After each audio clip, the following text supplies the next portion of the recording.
How's it going, everyone? Justin again. As always, thanks for watching my channel. Welcome back. So in celebration of Harbor Freight opening up their 1,000th store in the United States, I thought how cool it would be to do a Harbor Freight hack. Now, I saw somebody do this. I can't recall what channel, but I do recall that they used a 1/2-inch Pittsburgh breaker bar, and they used a snap-on ratchet, and they put a bolt all the way through. Somehow they made it work, but it gave me the idea of, if they can do that with snap-on and using a bolt, I wonder if I can still use the same exact Torx bit that they gave me, and can I take their 1/2-inch flex head ratchet wrench, take the little tiny Torx bit out, drill the hole wider, and put this in the head of this, and will it hold up? So stay tuned, because I'm going to take these two bad boys apart. We're going to see if we can't make a 25-inch Pittsburgh ratchet. All right, let's start it off with taking the head off of the Pittsburgh ratchet. Let me loosen that little guy up. That is a T15. We're also going to want to pop the plastic off, because if this works, it'll be badass to have. If it doesn't work, well, I'm not taking it back. It's whatevs. Boom, just like that. The head is off, and there was one C-clip in here. I'm sure that has to do with creating that tightness, so we don't want to lose that. So we're going to set that off to the side. We're going to do the same exact thing now, only I'm going to need a 3/8 ratchet for this one, because it is a T30 holding the head on to this breaker bar. So let's see. All right, now we have ourselves one high, one two. I guess if I lost one, there was always another one. There's definitely some size difference there. Obviously, big size difference. So now we're gonna have to find a drill bit just big enough so we don't overkill it. Let's see.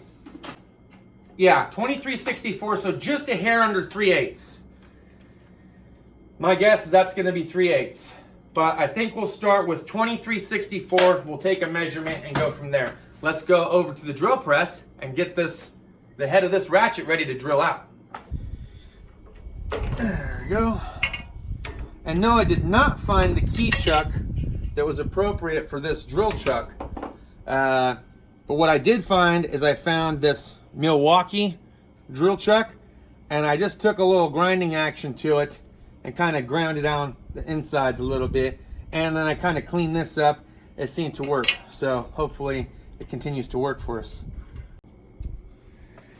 All right, ladies and germs, let's check this out. Let's make sure we're centered now. Oh yeah, I got a good idea now.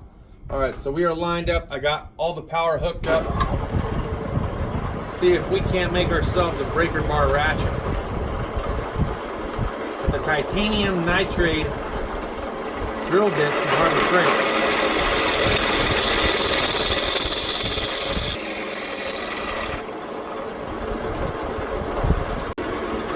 Alright, she was getting pretty toasty, so let's reline it up.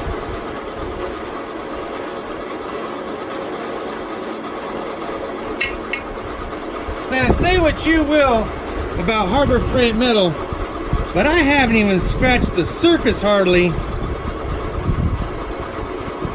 And this thing is freaking smoking, and I've smoked this drill bit. I just put on a cobalt drill bit that I had from the dealer left over. I'm really hoping, man.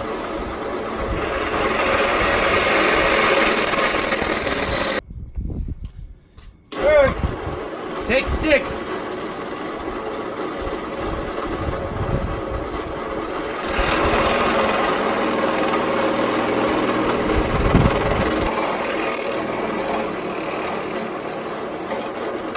Wow!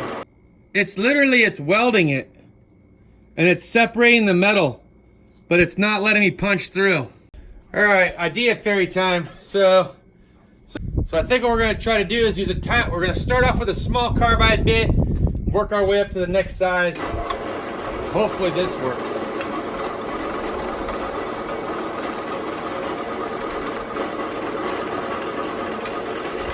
Actually, let's flip it over to the other side.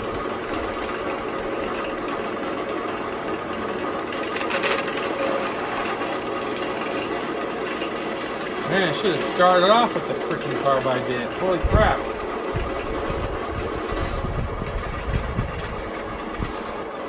Lesson learned. So it doesn't always go swimmingly, is what I'm trying to say, the first time around.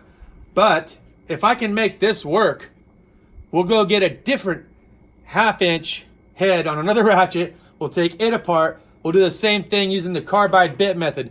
So titanium nitride drill bits, bleh. Cobalt drill bits ended up welding and stretching the metal, bleh. Carbide drill bit, or carbide bits, boom, right? Rock and roll. Let's do it. Let's do this.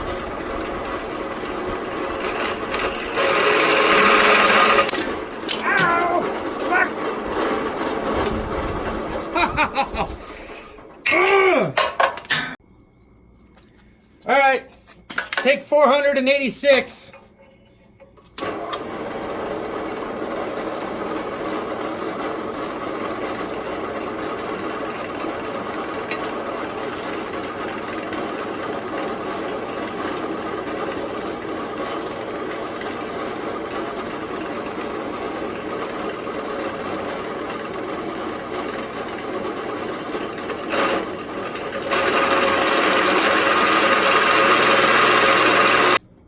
So I had to widen it a little bit more in order for the keeper or the bolt, fastener, whatever, to work. So let's get this in the right orientation now. Flip it on over. Drop it on in. What the frick? Oh, we're so freaking close. All right, well, I cannot really take it to the drill press because if we make this hole any bigger, it's just not going to work. But this gives me an opportunity to grind down this little lip and take a little bit off of the actual head of the ratchet itself. So let's do it.